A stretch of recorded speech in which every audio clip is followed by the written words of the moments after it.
When it comes to self-development, no matter the method you use, the vital point is to practice. If you want to learn methods to transform your life and actively grow into the potential you know is inside of you, then you're in the right place. Welcome to The Vital Point. I'm your host, Jonathan Schecter. I'm a psychedelic integration and transformation coach, breathwork facilitator, and an enthusiast of personal growth.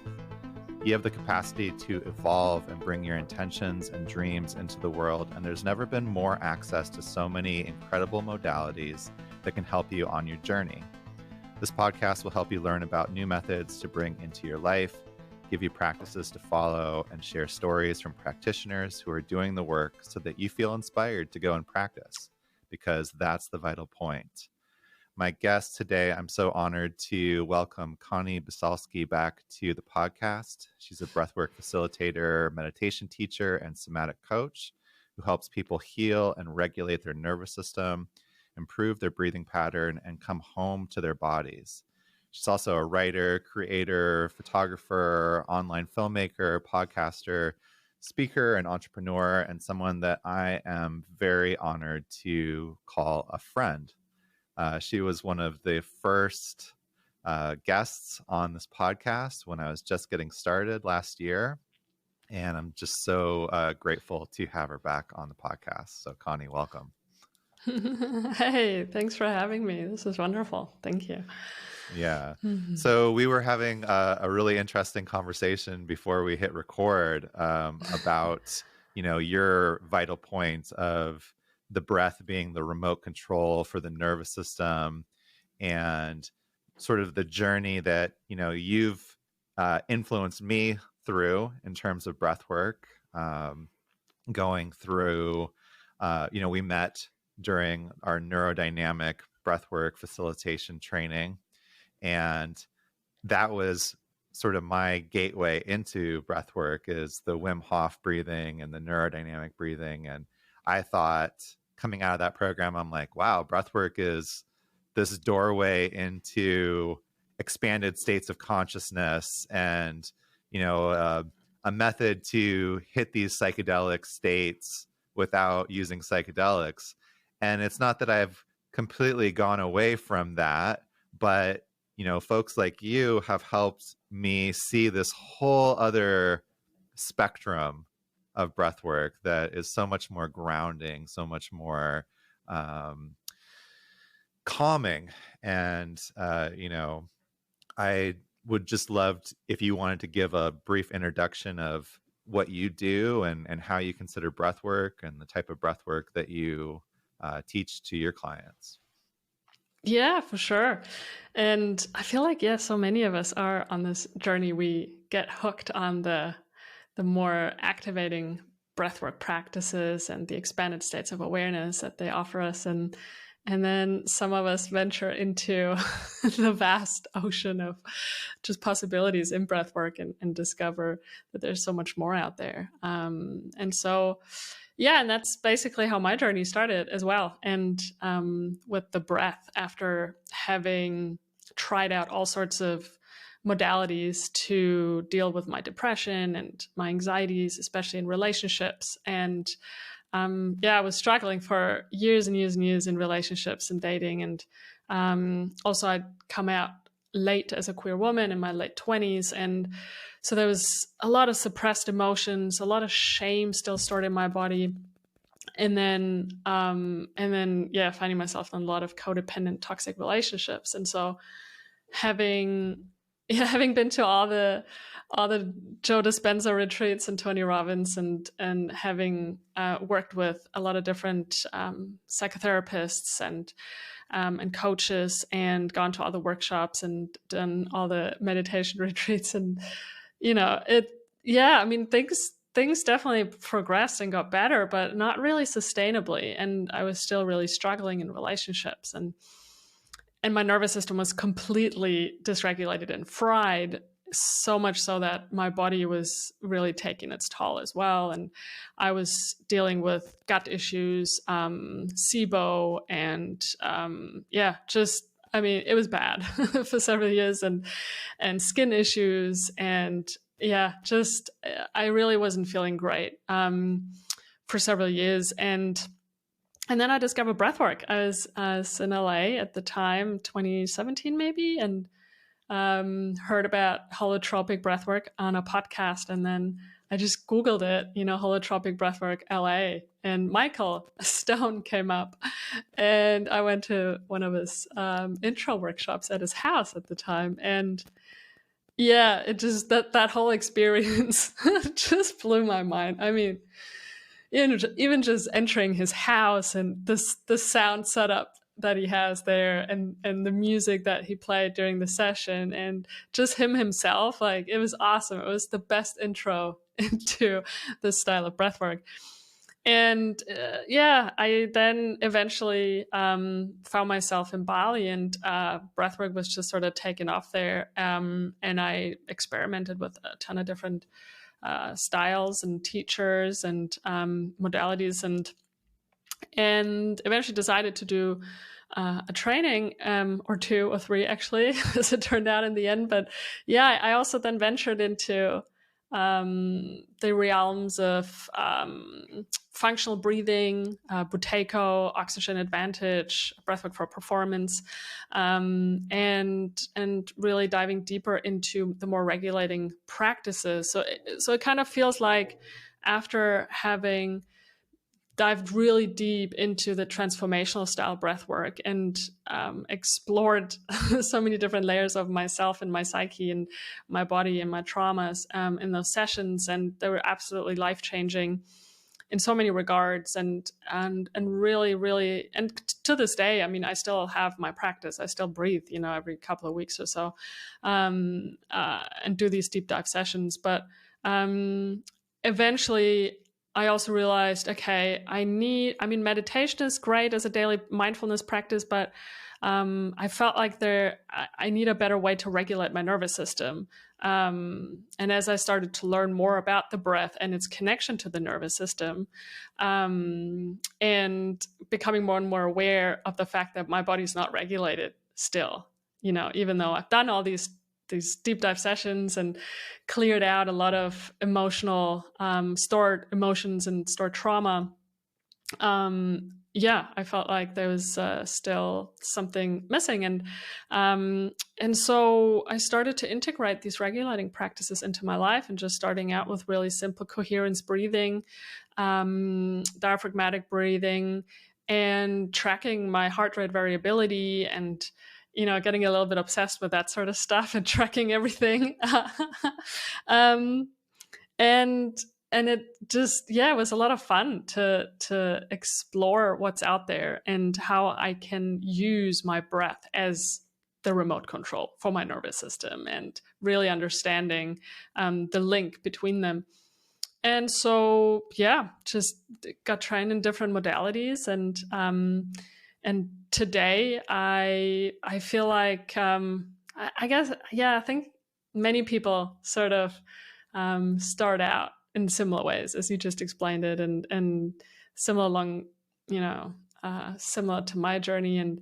And now I'm at a place where my practice is really simple, and the stuff that I teach is quite simple. And I'm also integrating more and more of somatic practices into my work, into my breath meditations, and having worked with myself with a lot of somatic psychotherapists from somatic experiencing and NARM, and just really noticing how important it is that we find our way back home into our bodies, in the way that our bodies feel like a safe home to return to, and learning. And the breath is an amazing way. I find it's a great bridge to find that safety and to practice what we call interoception. So becoming more and more aware of the internal states within our bodies and its signals, and relearning its language in a more subtle way.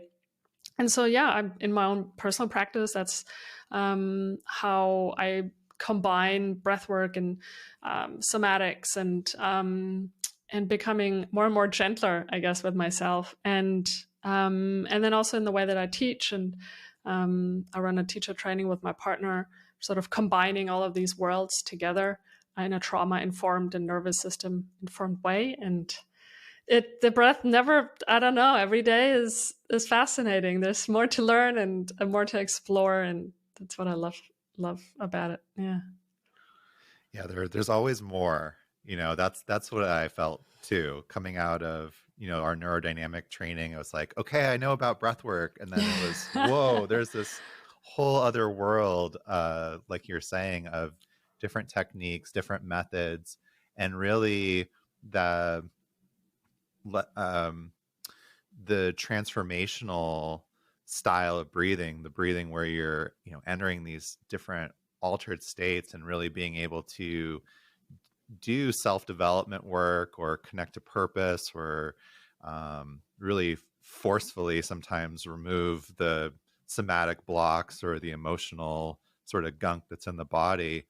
It's really like, I've come to think of it almost as the top of the pyramid, and without having those lower layers of foundation, to be able to regulate your nervous system, to have awareness of what's happening with the breath and the body. There's only so much that you can do with it, with that transformed state. And there's so much to be said about slowing down, about learning these other types of breathing. I would love to hear more about how you're more about the interoception, and also like how you're incorporating the somatics into your breath work and into your teaching. Because for me, that, somatic work has been super influential and really key to, I feel like, my own healing. And I think there's a lot of value in talking about that. Yeah, absolutely.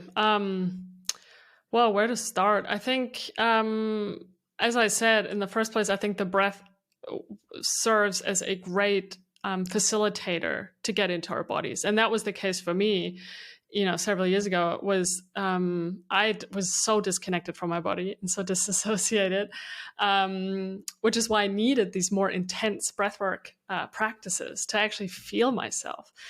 And so then once I landed more in my body and I felt safer through breathwork to feel my emotions, I could then also start exploring my body outside of these deep dive sessions. And what really helped me was for one, working with a somatic experiencing therapist and a NARM therapist. It's also a somatic therapist, mainly focusing on developmental trauma. And that in itself was a game changer, because in working with somatic psychotherapists, you really got to slow down, because what we normally do in talk therapy is we talk and talk and we talk about the story, and we're all up here and we try to make sense of things. And whereas when you do somatic psychotherapy, you start talking and you start telling the story, and then they slow you down and they make you feel stuff in your body as you are telling the story. And it's really annoying in the beginning, because I'm used to just talk and my brain works really fast in that way. And then suddenly they made me stop and get into my body, and I didn't like that. And then they made me ask, so what do you feel as you're talking about that? And I'm like, I don't know. I just couldn't. It was really difficult for me to answer these questions, and so that made me realize, holy shit, am I weird? What's wrong with me? And then I realized, okay, this is a process. And so by doing more of these regulating practices, breathing practices, and exploring more of the somatic mindfulness practices, let it be something like body scan, right?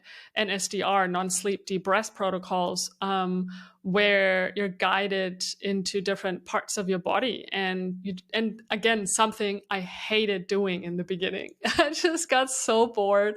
I would just check out after 3 minutes of feel your right foot, and what sensations can you become aware of? And And I think that's really normal. So many of us just can't stay in our body. It's not, we're so adrenalized, and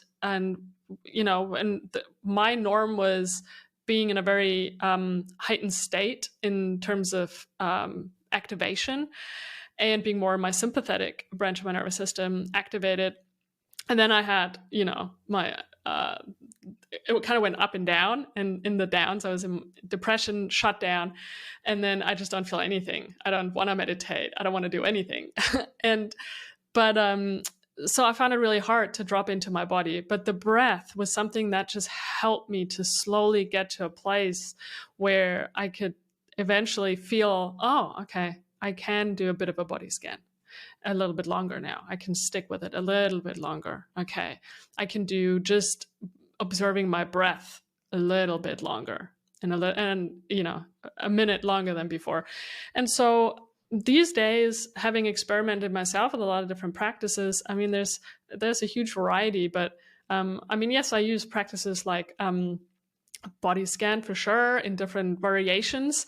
I also really like practices like contact points. So just feeling into all the different places where your body touches something else or touches itself. So for example, your eyeballs touching your eyelids from the inside when you're closing your eyes, or your tongue touching your mouth and your upper palate, or your fingers touching each other, your back touching the back of your chair, your feet touching the floor, things like that. That was a huge game changer for me many years ago now, that I learned from a Buddhist teacher of mine.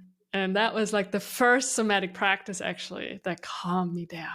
I was like, holy shit, that's just mind-blowing contact points.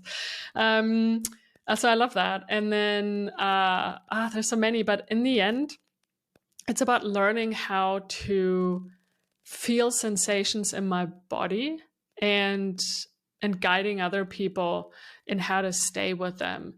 And the best way I find how to do it is, let it be when we're stressed, when we're angry, whatever, and there's a charge in my body, and learning how to track that charge, and to be with it just for a minute or two maybe. And then also another one that I think is really, really important and underestimated, I think, in its effectiveness, is finding safety anchors in the body. And because a lot of times when we focus on the charge in our bodies, which oftentimes can be really overwhelming, especially if we've experienced trauma. But finding safety anchors in the body, so places in the body that feel pleasant or even just neutral, like just finding a spot in your body that feels neutral, like your knee or your right foot, and also finding places in your environment that feel safe, right? So I noticed that, for example, when I'm orienting in my space, that to find a safety anchor in my space, I really prefer fabrics like a curtain or a blanket or something, rather than like a wall or a lamp or something like a tech gadget or something. And so just that in itself, like looking at the curtains and the texture of that in itself somatically gives me a sense of safety. And so those are just a few things that I use in my own practice and my own daily life, and then stuff that I integrate into how I guide breath practices and breathing meditations. And I don't want to make too much of a big fuss around these somatic practices. I just integrate them into the breathing meditations. And oftentimes people don't even notice them. Right. But in the long run, the feedback is people feel more connected to their bodies, and they can take that awareness from that breathing meditation into their daily life. And yeah. I could totally relate to that. Like, and hearing what you just said, I'm like, oh yeah, I actually felt really good, because I'm like, oh, that's what I do too. It's not like, hey, we're going to do somatic practice, but even just slipping this little bit, 20, 30 seconds, maybe a minute in before you breathe of like, where do you feel connected to the ground or the earth? You Mm-hmm. know, like, how does it feel to just check in with your body and feel connection, you know, feel Mm-hmm. gravity pulling you down and holding you? And, you know, what does that feel like? You know, is there Mm-hmm. safety there? To Yes, me, exactly. there's such a benefit to that, especially before you're going to instruct them and hold space for them, like blasting off into this, you know, much more Yeah. dysregulated, Yeah. possibly, you know, kind of space where they're leaving their body. um it's so key. And I love what you're talking about in terms of the you know, orientation, you know, which is a somatic practice that I do as well. And, you know, I've worked with my therapist on. And one thing about the orientation that's been interesting for me is, and I'm still kind of, you know, I still am scratching my head about it a little bit sometimes because of COVID. I've done quite a lot of my therapy, you know, over, you know, online rather than being in somebody's office. And so, literally the spot that I sit in, and the room that I'm in, where I'm doing a lot of healing and I'm doing a lot of expansion, um, is a space where I also experienced a lot of trauma. Mm. And so sometimes coming out of that space, there's this beautiful mixture of like, you know, yes, here's this environment that I've cultivated and there's wonderful things in it. And I'm also in this space where I experience this trauma. And sometimes I think, well, I wonder what it would be like. Maybe I should move or do Mm. this in a different room and see Yeah. how this would be different. Yeah. Because that orientation, sometimes there's like this sort of mixture of things that come in. Yeah. But Totally. so, you know, just what you shared made me kind of question that, made me like ponder, like, maybe I should try this in a different. That's a Um, good that's a good point actually to be more intentional when we do online therapy sessions as a receiver sort of yeah, as to where we actually do them and to yeah, maybe not do them at the desk where we work every day or right. have like a dedicated space. Yeah, I think that's a really good point. I like that. And you know, just yeah, the it's hard to put into words for me, like how influential, how game changing somatic work has been. And even, you Hmm. know, like, you know, hearing you share about your experience, like in the beginning, just being like, oh, like, are we just doing this thing again? You know, Yeah. and how somatic awareness develops, you know, like I remember feeling like I had gotten to this place where I was like, maybe I'm done with this because I feel like we do the same thing all the time. And it's gone from like, well, I feel something in my stomach to, oh, I can tell colors, I can tell shapes, I can tell a difference. Like I know that there's a difference between if I'm feeling something that I've been carrying since I was 4 as opposed to Hmm. something from when I was 13 or 16 or in my Hmm. 30s. Like those have different somatic feelings to me, and I'm starting to be able to differentiate from that. But going Mm. from that to being like, okay, is this all there is? To, well, we don't just have to focus on the trauma and like on the sort of the negative stuff. Like, what are the resources that you have to experience joy and experience Mm. calm and safety? And like, what can you do to anchor that, to sit in that space, to recognize it so that when you feel it, you can like actually like almost accentuate it, breathe into it, go a little bit Mhm. deeper into it. Mhm. That has been a huge game changer to me. And I'm like, I'm so glad I didn't quit when I felt like I had gotten through the trauma, you know, in air Yeah. quotes, like Yeah. where, because there's a whole nother layer to that. Yes. And I think that's that interoception, right, that you were mentioning as well. Like, Just Yeah, it's getting, like yeah. as I look at the screen here and where we're recording this, it says it's recording in 720p right now, right? It's literally going from like this pixelated sort of way of perceiving our bodies to experiencing our bodies in full HD, high Mm, definition. mm, It's like, wow, there's all these details, right, that I just yeah. never saw and felt before. And suddenly they're here. And that's so fascinating to me as well, as to how much more sensitive we can become, and how fascinating living in full HD is when you're actually present in your body and not floating Yeah. somewhere out there, Yeah. Yeah, and even, like I think the podcast is a great example for me. There's times where I feel very grounded and in control, and like I feel a certain way in my body. And then there's other times where I feel a lot of, I don't want to say anxious, because I tend to associate anxiety with like kind of a negative thing, or like where I want to change it. But where I'm sitting there and I'm noticing um, these different sensations happening in my body. Mhm.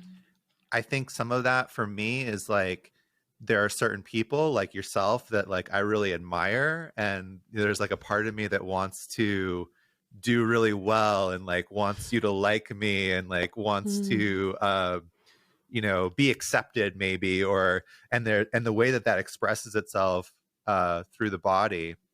I had this I had a podcast that I did earlier this season with somebody that I really admired, and I was like, wow, I can't believe this person is on my podcast. Like I'm making it, like this is, Mhm. to me, it was like a step up.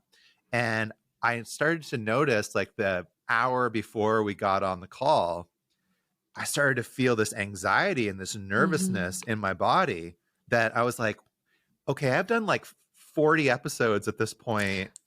I know what I usually feel like when I do a podcast. Why am I feeling like this? And instead of like Yeah. pushing it away, I just took a couple of minutes to just sit with it and be like, what is this? Like, Yeah. what's happening here? Yeah. And that's where I came to, was like, wow, like, okay, I feel really excited, and I feel kind of nervous, because like I feel like this person is sort of like a big podcaster. And so like I really Mm. want to like impress them and do Yeah. well, And it kept building as the moment to get on the call with them approached. And Yeah. then instead, before we hit record, and I was sitting there and I was just like this ball of nervous energy, and I can feel some activation even talking about it right now. But Yeah. instead of doing what I normally would do, which is just like, let me keep this inside, let me try to suppress it, let me try to just power through it, I shared it with them. I said, you know what, Mm. before we hit record, like I just want to voice this. Like, Nice. I feel really, really nervous right now. And I don't know if it's because I'm talking with you and I just admire you so much. Um, and it completely diffused the situation, because they Mhm. didn't like laugh at me or be like, oh, get over it. They were very empathetic, and very, they shared with me like, oh yeah, like I've been on podcasts like that where I'm like, oh my God, I can't believe I'm talking to this person. And it really helped me kind of ground and settle into a much more regulated state. Mm. And so there's just having that somatic awareness is completely transforms the way that we experience life, Oh, and that so we much. Yeah. experience different situations, because Yeah. just having that awareness like allows us, okay, let me just slow down, let me breathe into this, Mm. Yeah. um, I can instead so of, relate. Yeah. when we're not aware of it, like we might get into situations where we're either trying to cope with it in these weird ways, Mm-hmm. or we're just not even present to what's Yeah. happening. Yeah. So, it's like we're like, to use your analogy, it's like we're like looking through an old TV screen, with the snow and You can everything. barely see anything. Right. Instead of this HD beautiful picture that, Yeah. we have the ability to relate to and to live in. Yeah. Yeah, I can so relate to what you just shared, because I just had this experience yesterday. And I mean, it's so fascinating having done all sorts of, talks and podcasts and workshops, and I mean, endless.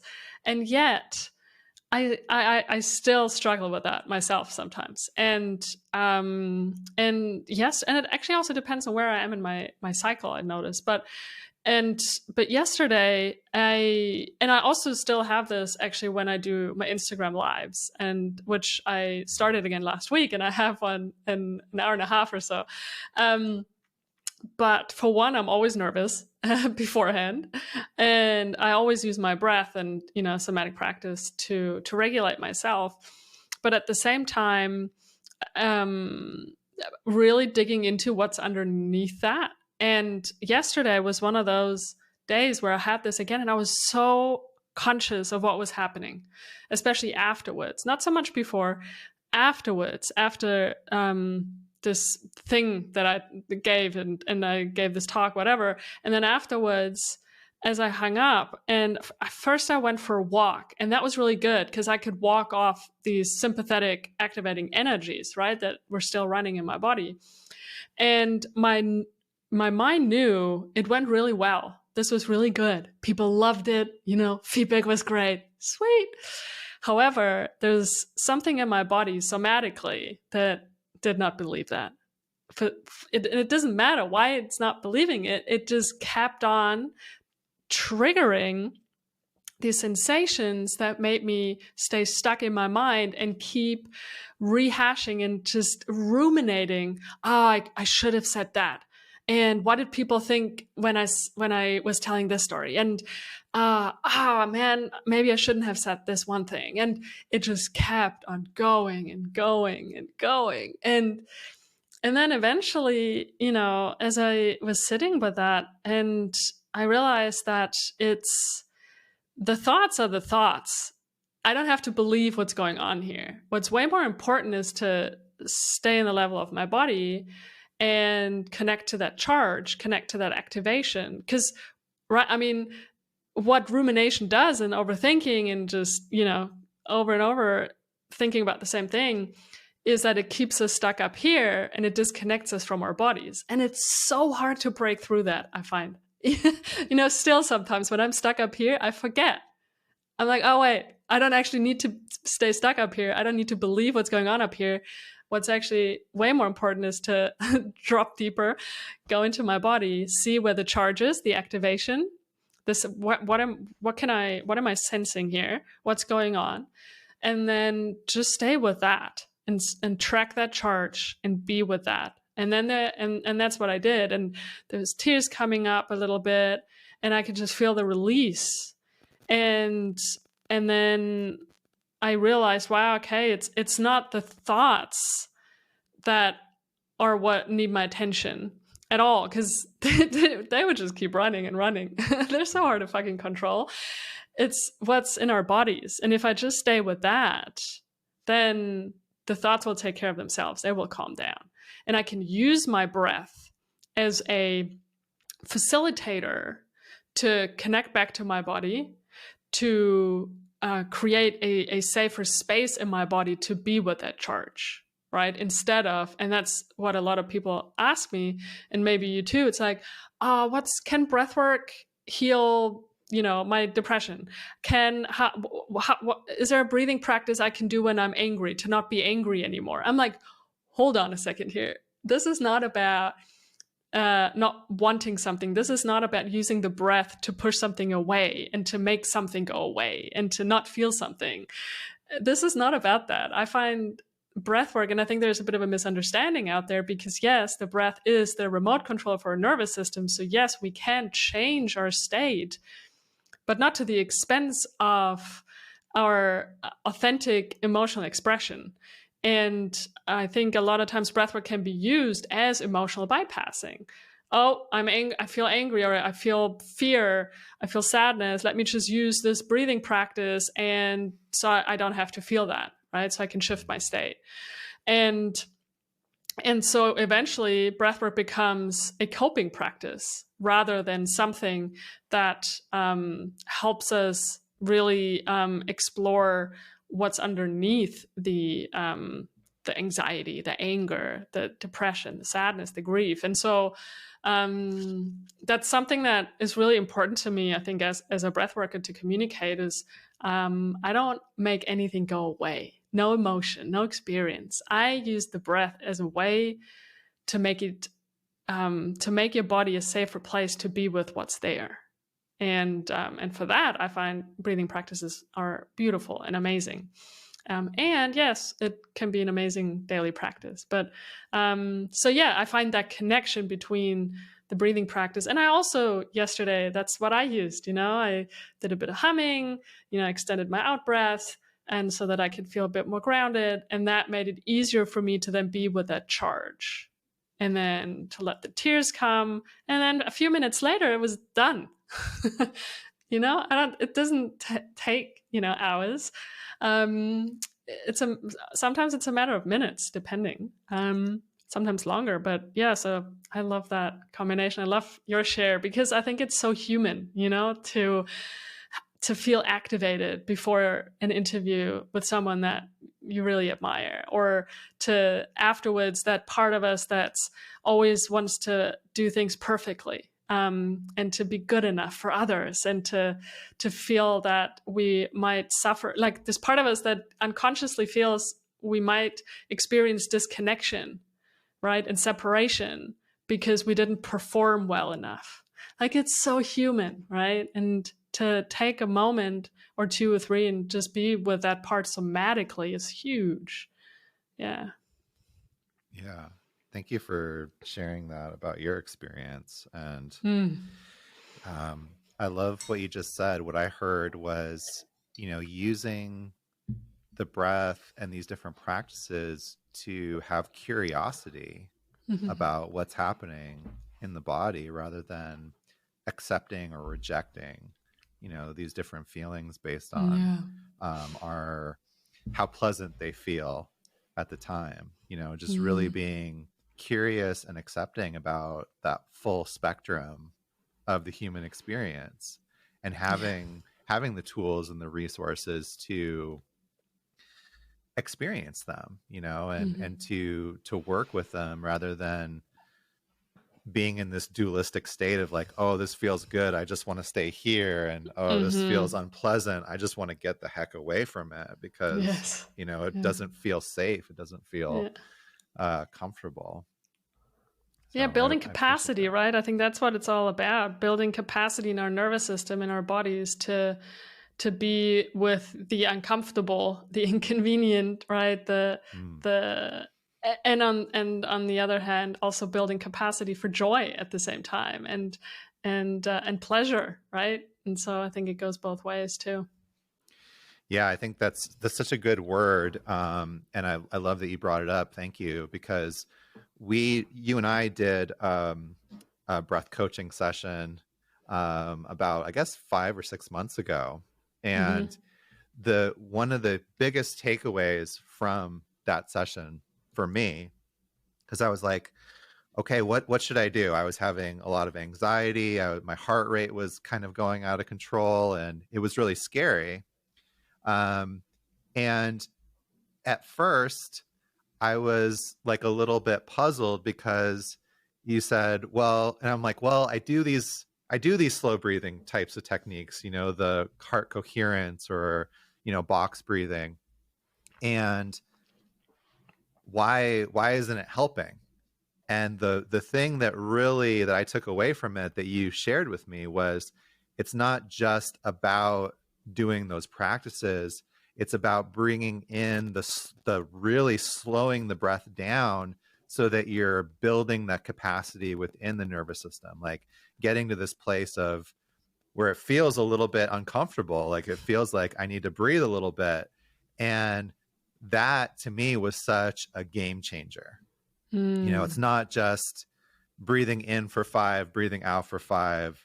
It's slowing the breath down to this place of in the beginning, it really was uncomfortable. It was like, oh, I need to breathe. But then noticing that capacity building as I continue to do the practice. And then seeing it, like, oh, I can track this. Wow. Like I can see it having an effect. Not only can I feel it in my body, in my nervous system, but I can see the data, like, which is so great, right? That we have these tools that we can use. Yeah. So I really appreciate that about your approach and what you teach. Cool. That's wonderful. Yeah. I mean, we can use practices like coherence breathing, box breathing, whatever they're called, and use them in a way where they make us feel nice and calm for a little while we're doing them, and maybe for a little bit afterwards. But what a lot of people end up doing still is, when they're not instructed properly, is they might still be over breathing and just literally breathing too much air. And what we tend to do is, when we slow down our breathing, so let's say, on average, let's say you're breathing at a rate of someone with anxiety, maybe even panic attack, stressful life. It could be anywhere up to 18, 20, even more breaths per minute, right? I see that. And so then I ask them to slow down their breath to 4 seconds in, 4 seconds out, for example, right? Is where I would start them out. So that's 7.5 breaths per minute. That is less than half of what they would normally breathe. And so what we tend to do when we slow down our breathing in this way is that we increase the volume of breath. And that is quite natural, right? When we're not instructed differently. But what ends up happening is that we actually end up breathing more air. We're breathing more volume of air, which in turn has the effect that we're overbreathing. And what overbreathing means is that we're off-gassing too much carbon dioxide. Carbon dioxide is super important to deliver oxygen to the cells, to our brain, to our muscles and organs. So it's not just a waste gas. And at the same time, overbreathing really is a signal to our nervous system in the long run, when we're doing it as a chronic functional breathing pattern, that we're in a stress response. And so overbreathing in most cases also coincides with chest breathing, mouth breathing, especially at night, snoring, sleep apnea, and faster breathing in general. And so these practices, even though they're meant well by, the pranayama teacher in a yoga class and whatnot, they usually don't really have a long-lasting effect on the breathing pattern itself. And so this is probably what you have found. And so when we bring in an extra dimension, the dimension of light and reduced breathing, meaning we do the same practice, let's say 4 in, 4 out, we're using our diaphragm to breathe. So, and we're not doing belly breathing, we're doing diaphragmatic breathing, right? So that means it's not just my belly that's moving, but it's like the lower 2 or 3 ribs and the sides and the back that are moving, because that's where our diaphragm's at. And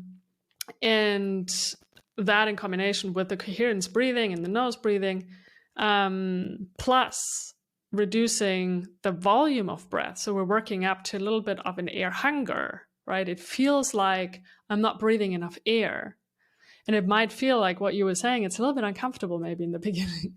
But once we get used to it, it also trains interoception, actually, because you got to find that sweet spot, right? And that takes a while. And in the beginning, we're just like stumbling around and like, well, where is that edge of air hunger that's meant to be tolerable and comfortable, but a little bit uncomfortable as well. And so eventually when we find that and we integrate that into our coherence breathing practice, it's the most effective practice out there. I mean, we don't need much else, I find, to regulate our nervous system, to improve our breathing patterns. And so when we start to do this practice on a regular basis, it helps to generally, turn our breathing in everyday life into a pattern that's more functional, that's more optimal. In the long run, we end up breathing slower in daily life. And, the effects of doing our practice on the mat will eventually have an effect to our lives off the mat. And that means a more regulated nervous system. So that's why I keep saying we don't need a super complex breathing practice. Just got to know the right buttons and levers to push and pull and turn on our remote control.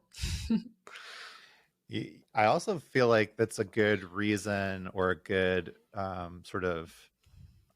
this is why it's so important sometimes, especially if we're in a really dysregulated space, to work with a coach, because there's so many different things online, and if we're not as educated about the power of the breath and the nervous system like you are, and I would like to think that I know a little bit, not as much as you, but I think there's sometimes like a danger of like, oh well, I'm just breathing, like how crazy could this be, and we were talking about it before. Right, we were talking about it before we hit record, about sort of the accessibility to really activating breaths, especially on YouTube. That's what's sort of getting the views, right? Is like, oh, have this DMT that's experience, what is getting the views. Yeah, Kundalini experience. And without I definitely have had that experience, and I've had that experience with clients. I can think of someone that I was in an integration circle with, and they shared that over 25 years of working with psychedelics and different altered states of consciousness, the most intense experience they had was with holotropic breathing. And actually it was very traumatic for them, because they weren't expecting it. They weren't sort of coached before the experience that this is what could happen. And then there was no aftercare or integration. So they were left in this sort of traumatized, overstimulated state. And 25 years later, they were still trying to figure it out and like work with that.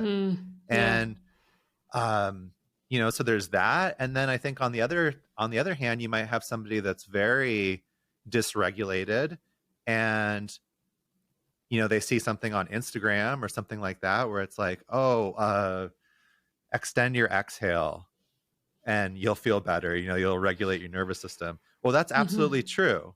And maybe for you in this space and time and area of regulation to your nervous system, you might need something a little bit more hands-on, or, a little bit more personalized to where you're at. So I think that working with a coach is so key if this is something that you really want to learn how to use as a resource. And I can say that even doing one session with you had so much benefit to me in my own practice, and being able to, not only, like you said, have the difference and the experience within my daily practice, but like off of the mat as well, and like seeing the benefits out in the rest of my life.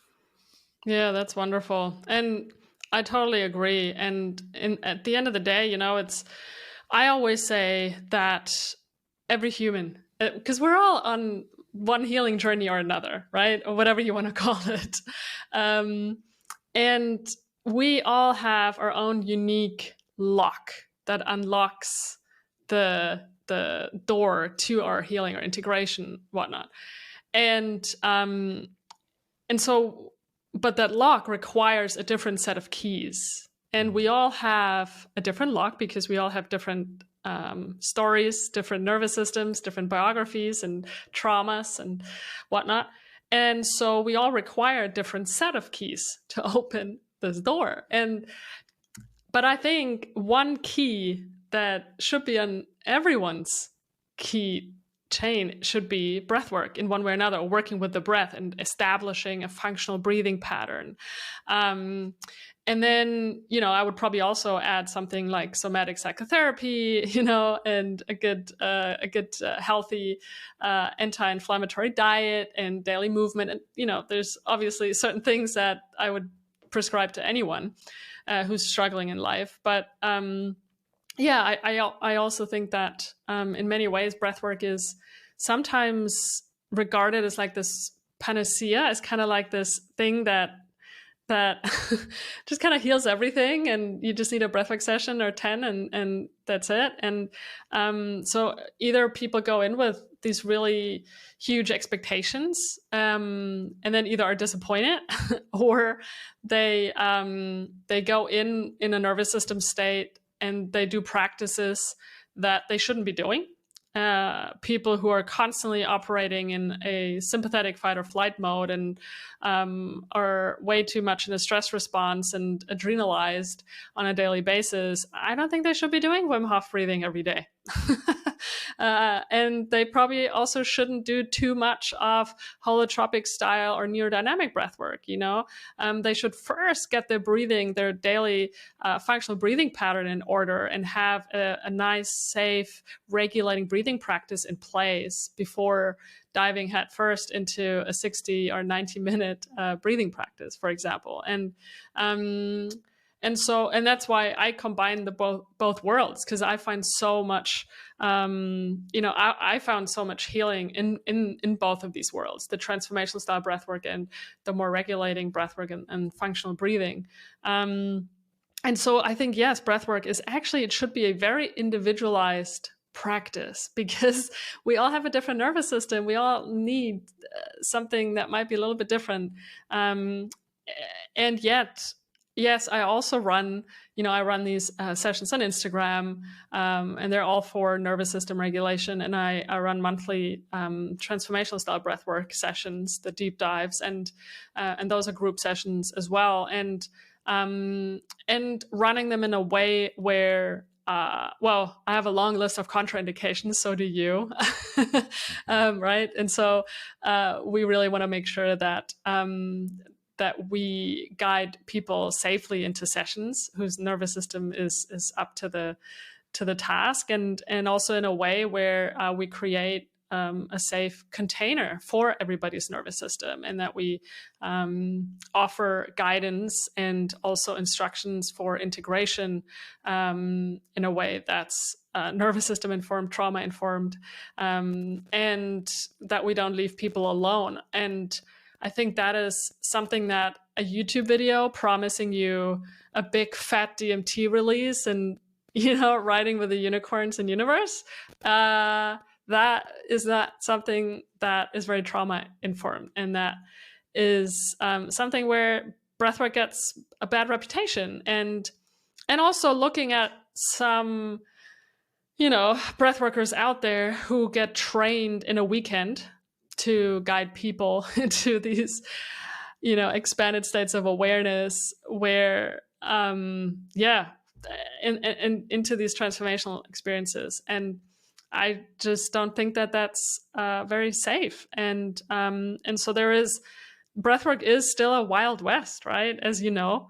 And there are a couple of sort of regulating bodies trying to standardize this space in a way, but it's really hard. And so there is so much breathwork going on out there, and people who don't know much about how the breath and how the nervous system works, they're just like, well, it's just the breath, right?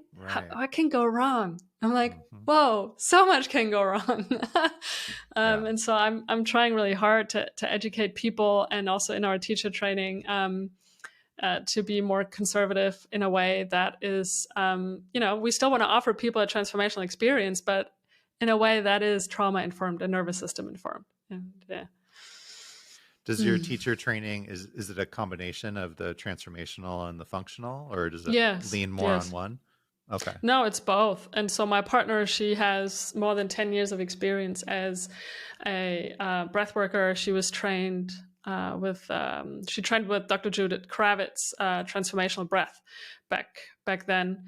And then I come in with a lot of the nervous system stuff, the functional breathing, the regulating practices.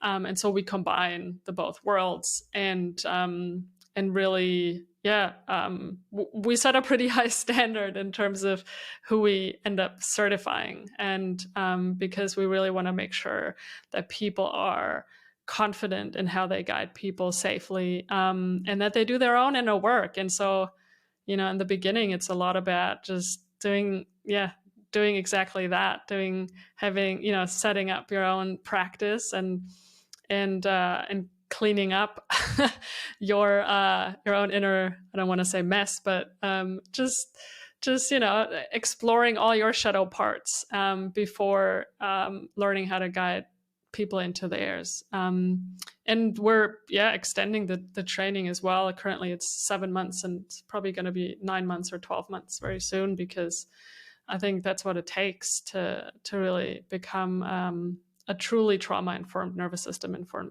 breathwork facilitator and breath coach. So, yeah. That's awesome. Yeah, I'm curious about that myself. I think the first cohort that you did, was that just in German? Yeah, so the first one was in German. We're currently in cohort number 2, which is also in German, but next year we're it looks like starting a cohort in English as well. So that's the plan anyway. But yeah, it's a lot of fun training people, and at the same time it's challenging because we're really trying to set a whole new standard in breathwork, and hopefully that will ripple out, and that, if there's someone trying to decide, am I going to do like a weekend training or a 3-week or 4-week training and spend a few $100, maybe $1,000, or should I do this training that's 9 months long or 12 months long and that costs a lot more? Hopefully that decision will be clear in the future. But there's still so much work to be done, because it's a wild, wild west out there. Yeah. What do you think has been like the biggest thing that you've learned doing teacher training and certification? What do you mean, running them or doing my own, participating? Compared to being a participant, and then now you're facilitating and training other teachers. Well, I feel like I get a lot of joy out of nerding out really hard on the breath and the nervous system and physiology and trauma, and that gives me a lot of joy. And at the same time, what I and also my partner, who I'm running this with, what we needed to learn is, for one, setting boundaries and really finding that middle path of being relational and authentic in who we are in our own, being still in our own journeys through life as a human, and being friends with the people that we train. And at the same time, because I don't like these hierarchies of I'm the leader and I know everything, and so kind of leveling the field, but at the same time, still being the authority in terms of training them and teaching them and finding and having boundaries. And because currently we're training 52 people, and you need a lot of processes in place and deadlines, and otherwise things just turn into chaos really quickly, and people just do whatever they want, or they don't show up, and so it's been a steep learning curve, in a way that organizing it so that every year it gets easier to teach this, and with less administrative or organizational hassle, so that we can really just focus on teaching the content and making sure that it's a fun experience, because I don't just want to teach something to teach it. I want people to have a really good time. And the other thing was more and more, and we talked about this a little bit earlier as I was sharing about this experience from yesterday, my perfectionism and the expectations that I set myself on how I want to perform and how I want others to perceive my performance. And that's something that it's my life story, I guess. Yeah. Mine too. Yeah. Well, speaking of, sharing content, sharing practices, would you be comfortable with offering a short practice that the audience could follow along with? Yeah, for sure. Awesome. Totally. Should I do it now? Yeah, sounds good. Getting right into it. Okay, cool. So yeah, let's do something nice and simple. Just first, connecting to our breathing and connecting to diaphragmatic breathing, and then doing a few rounds of coherence breathing and see how that feels for us. Okay. So find a comfortable upright position, the straight spine, and I invite you to close your eyes for this if you like. And then going inside and taking your awareness from the external to the internal, making sure your belly is nice and soft and that your jaw is nice and relaxed.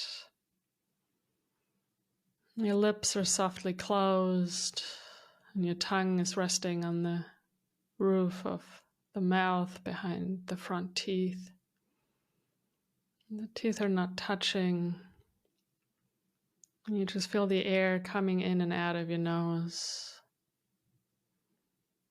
And just focus your attention on the feeling of your breath as it's flowing in and out of your little nostrils. There's no need to try to breathe or change your breath. Just feeling the air.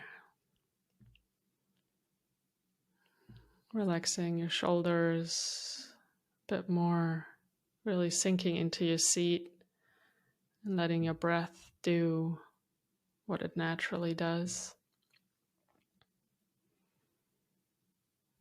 And then place one hand on your chest and one hand on your sternum, your stomach region above your belly button. And just notice what moves as you breathe softly and gently in and out through your nose. Just connecting with your hands to your breath, having this haptic feedback. Just noticing.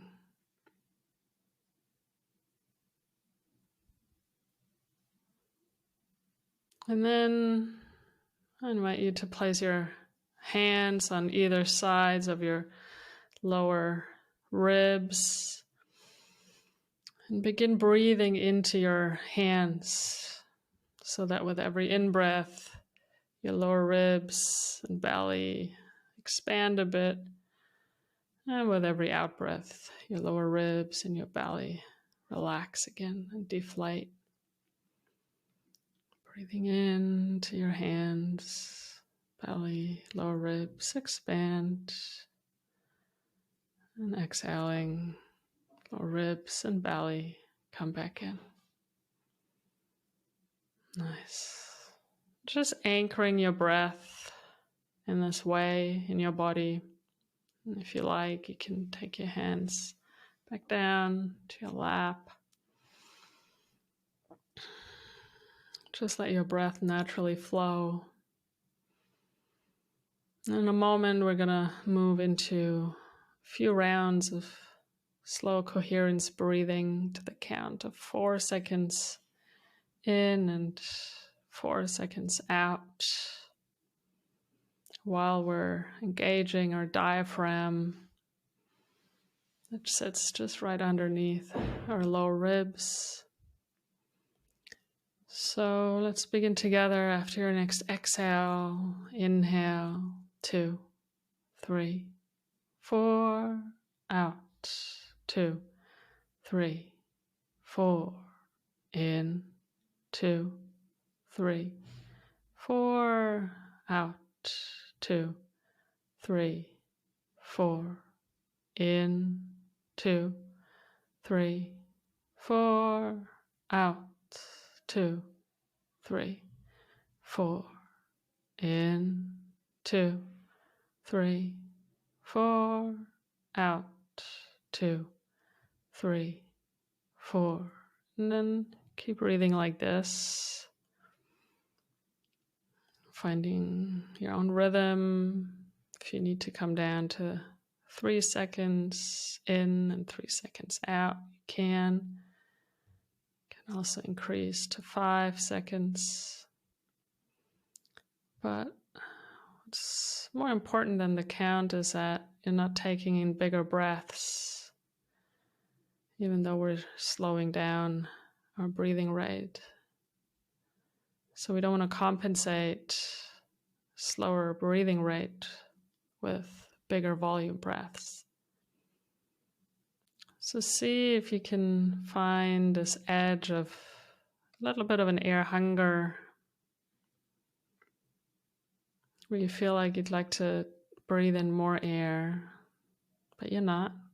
But you can still stick to your breathing rate. 4 seconds in, 4 seconds out.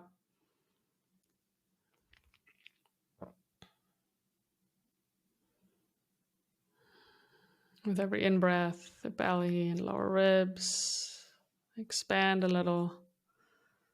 With every out-breath, they come back in. And keep the breath moving like this for a couple more rounds.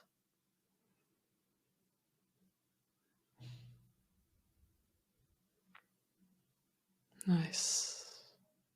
And then let the breath go, let the counting go, coming back to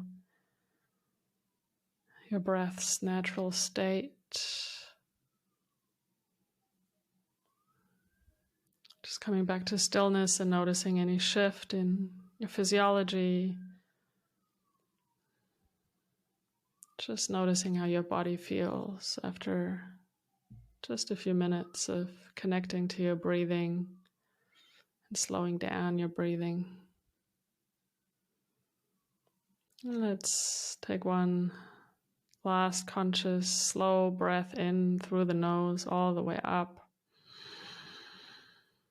Pause for a second.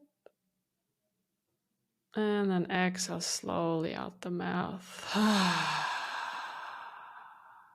Nice. And when you're ready, you can gently open your eyes and come back to your space. Look around the room, taking in your environment. Welcome back. Thank you. That was wonderful. So it's always, even with my daily practice, it's always so amazing to notice how quickly we can change that state with such a short amount of effort. Yeah. Simple does it. Yeah. Such a beautiful practice and beautiful way to connect to ourselves. Slow down a little bit. Yeah. I appreciate you offering that. Yeah, for sure. For sure.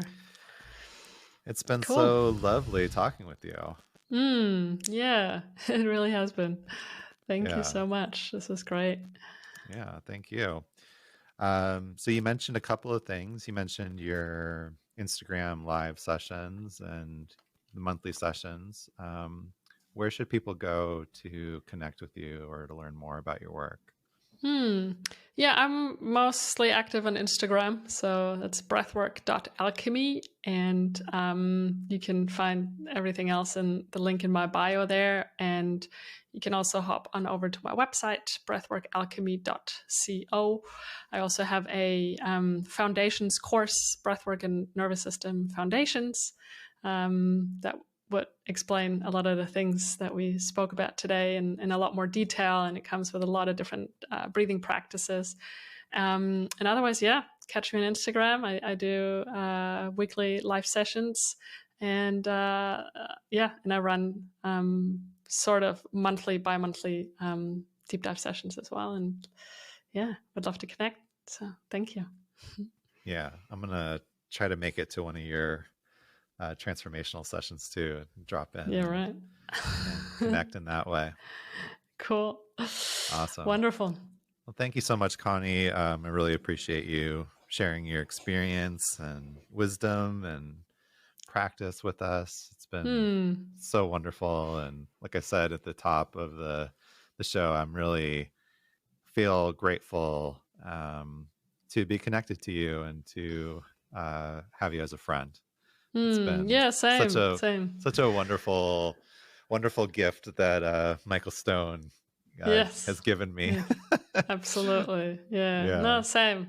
So much fun chatting with you. And let's do this again. Part 3 or anytime. 4. I don't know what. Absolutely, for sure. So yeah, definitely recommend, if you're listening or watching this on YouTube, to connect to Conni's work. It's been super influential in my life. Really transformed my breath practice this year in some really wonderful ways, and can't recommend her enough. And I hope that, doing this practice or listening to this conversation has inspired you to learn more. The breath and breath work is such a wide open field, and there's so many different ways that you can go, and really just can't recommend teachers like Conni enough. So whatever practice you're doing, I hope this conversation inspired you to do some more of it, or check out, her work, check out, learn a little bit more about what you can actually accomplish with your breath, and to keep practicing, because practicing really is the vital point. So until next time, my friends, keep doing that practice, and we'll see you soon on The Vital Point. Hope you enjoyed this episode, and if you did, I'd love it if you leave a review. Follow me on Instagram at Blue Magic Alchemy if you'd like to learn more about transformation, integration, and how to connect through coaching, breathwork, and meditation. Remember that regardless of the methods you're practicing, the vital point is to practice.